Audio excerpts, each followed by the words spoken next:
Saudara-saudari sekalian yang terkasih dan dikasihi oleh Tuhan, kita berjumpa kembali dalam renungan harian Katolik Paroki Tomang, Gereja Maria Bunda Karmel, hari Kamis 11 Desember 2025. Tema kita hari ini adalah kebesaran dan kekecilan yang didasarkan atas teks Injil Matius bab 11 ayat 11 sampai 15. Yohanes Pembaptis adalah nabi besar, bahkan terbesar dalam sejarah kenabian. Mengapa dikatakan seperti itu? Karena dialah penghubung antara perjanjian baru dan perjanjian lama. Dengan lantang ia mempersiapkan orang pada pertobatan di dalam menyambut Mesias yang datang untuk membuka zaman baru tersebut. Ia pun bisa melihat surga terbuka dan Roh Kudus turun atas dunia saat ia membaptis Yesus di Sungai Yordan. Namun di tengah pujian seperti itu, Yesus menyampaikan kata-kata kejutan yang mengatakan, "Yang terkecil dalam kerajaan Allah lebih besar daripadanya." Apa arti kalimat ini? Mari kita mencoba menelusurinya dalam 3 poin berikut. Yang pertama, tentang yang kecil. Yesus membuat perbandingan yang kecil dalam kerajaan Allah lebih besar daripada Yohanes Pembaptis. Hal ini memberikan indikasi. Misalnya, Yesus berbicara tentang ukuran. Ukuran duniawi tidak bisa dipandang sama menurut ukuran surgawi. Yang terhebat dan terbaik di dunia ini bisa dipandang lebih rendah daripada yang di surga. Karena yang duniawi tetap fana, sementara yang surgawi akan selalu abadi. Lalu berikutnya bisa juga berarti kerajaan surga itu adalah kerajaan kemuliaan. Bisa jadi di dunia ini kita mengenal tingkatan-tingkatan, demikian juga di surga ada tingkatan-tingkatannya. Namun meski tingkatan rendah dan kecil, tetapi surga tetaplah mulia. Sehebat apapun ketika di dunia ini tidaklah berarti kemuliaan yang sejati kalau demikian. Misalnya santa kecil pun itu luar biasa sudah ketika dia adalah seorang yang datang di surga. Atau barangkali juga berarti dalam hidupnya Yesus benar-benar hadir sebagai yang termiskin, yang terkecil, dan yang tak berdaya. Ia lahir di kandang domba. Mukjizat besarnya seringkali dilihat sebelah mata dan juga ditolak karena ia berasal dari kampung Nazaret yang kecil, anak seorang tukang kayu. Saudara dan saudarinya dikenali oleh orang-orang Yahudi. Bahkan meski dianggap sebagai raja, namun ia tidak memiliki rakyat dan pemerintahan yang kuat, sehingga hanya raja di atas kayu salib itu. Namun Yesus mengakhiri semuanya itu dengan sedemikian indah. Di ujungnya ia ternyata dibangkitkan dari mati. Maka di dunia ini yang sedemikian luar biasa kemudian menjadi kecil di hadapan Tuhan Yesus. Secara pendek dapat disimpulkan dengan menunjukkan tentang perbandingan yang terbesar di dunia dan yang terkecil di surga. Kita diajak untuk menitik beratkan segala perjuangan hidup kita ini mesti pada perkara surgawi. Sebab apapun yang kita lihat di dunia ini, seberapa hebatnya tentang dunia ini, tidak pernah memberikan arti yang sejati. Itulah kenapa Yesus berbicara tentang yang kecil dari surga itu, yang ternyata jauh luar biasa dari segala yang luar biasa di tengah dunia ini. Yang kedua, tentang yang dirongrong. Yesus mengatakan, sejak tampilnya Yohanes Pembaptis hingga sekarang, kerajaan surga dirongrong, dan orang yang merongrongnya akan mencoba menguasainya. Ungkapan ini sepertinya bernuansa nubuat. Yohanes Pembaptis mewartakan tentang kerajaan surga yang sudah dekat dan Mesias yang akan datang, sehingga orang-orang harus bertobat.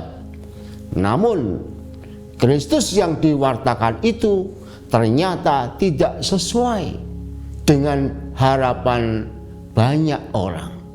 Mereka meragukan kemesiasan Yesus, dan mulai saat itu banyak orang mulai membelokkan pola pikir bahwa Yesus bukanlah Mesias yang dijanjikan Allah. Yohanes Pembaptis sendiri yang sudah begitu baik, saleh dan suci juga sempat bertanya-tanya tentang identitas sejati dari Yesus. Pada teks sebelum ini di Matius bab 11 ayat 3, Yohanes dari dalam penjara mengutus murid-muridnya untuk bertanya kepada Yesus, "Engkaukah yang akan datang itu? Atau haruskah kami menantikan yang lain?" Perasaan ragu Yohanes akhirnya diyakinkan oleh kata-kata Yesus, sehingga ia menghadapi kematian dengan ikhlas. Sampai di penggal kepalanya ia meyakini Yesus sebagai Mesias. Rongrongan untuk meragukan kerajaan surga yang dibawa oleh Yesus ini tidak berhenti di zaman itu.